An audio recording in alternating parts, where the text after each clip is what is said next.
To discuss the American military position in Afghanistan, let's bring in retired U.S. Marine Corps Gunnery Sergeant Jessie Jane Duff. She is currently a senior fellow at the London Center for Policy Research. And Jessie, it's been 17 years of the U.S. war in Afghanistan. Lately, unfortunately, more American soldiers' lives have been lost there. I think the first question we should ask is this a war that the United States can win?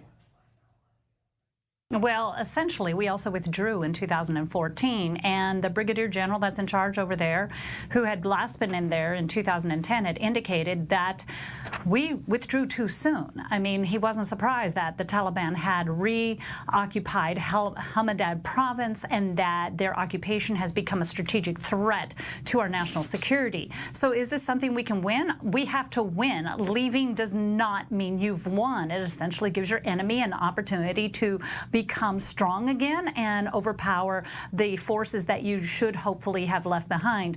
But we did not have any forces there to resist the Taliban. So returning, it is now a UN peacekeeping mission, is not entirely just American forces. We do have the support of other UN forces, such as Britain. The United Kingdom essentially has provided forces also. So I'm not surprised that this has happened. I am disappointed, and of course it's a tragic loss, and may the prayers be with the families who have lost their loved ones. Jessie, as you know, the original mission in Afghanistan was to go after al-Qaeda, which, with the help from the Taliban, of course, established those training camps and carried out the attacks on 9/11. Now that the al-Qaeda has largely been defeated, the Taliban, of course, is still a problem. But, I mean, how do you determine what success is in Afghanistan at this stage? Well, when you think about al-Qaeda, what did they morph into? They morphed into ISIS.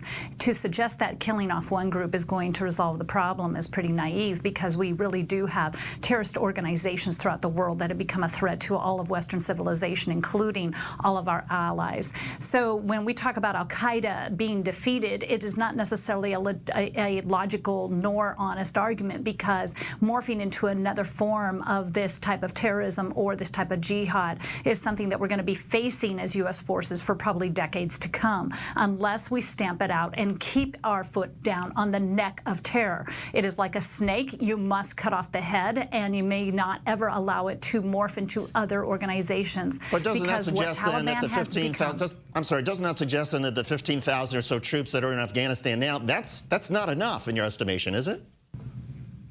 No, I wouldn't suggest that it is or is not enough. I think that it takes a UN peacekeeping force to be over there to monitor what's going on with Taliban. I don't think this should rest on the shoulders of all American forces. But let's make no mistake, all of the American men and women who have died overseas for our freedom should not be in vain because we just walk away. We have to ensure that we stamp this out and that we ensure our mission is clearly defined by this administration. If it becomes just a futile effort, then maybe we should withdraw, but I don't see that in the near future.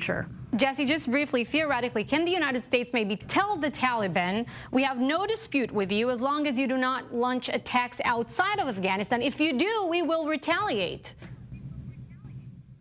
I didn't understand your question. What is your question? I'm sorry.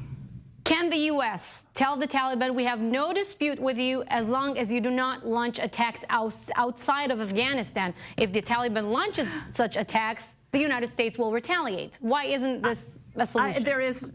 There is no reasoning with the Taliban. I think that would be very naive to suggest that we will not go and attack the Taliban as long as they behave well. That is essentially like asking a 3-year-old to ensure that they do not touch the fire. Until they have learned not to do what they're supposed to do, until you decimate and destroy the ideology that has become essentially the fear for all of Western civilization, I think that we will always have this threat. We have to make sure that they have gone away. But when you talk about the Taliban, the ideology of the Taliban is also sponsored in Pakistan. We've got no support from Pakistan. That's why the president has been so disgusted with the billions of dollars funneled over there. They protected Osama bin Laden. They essentially have funneled and given them the fuel for their fire. So the Taliban in itself, we have to have international support. This cannot be a United States against the Taliban issue. The international community has to rally together and stomp out this ideology that has become a threat to all of Western civilization.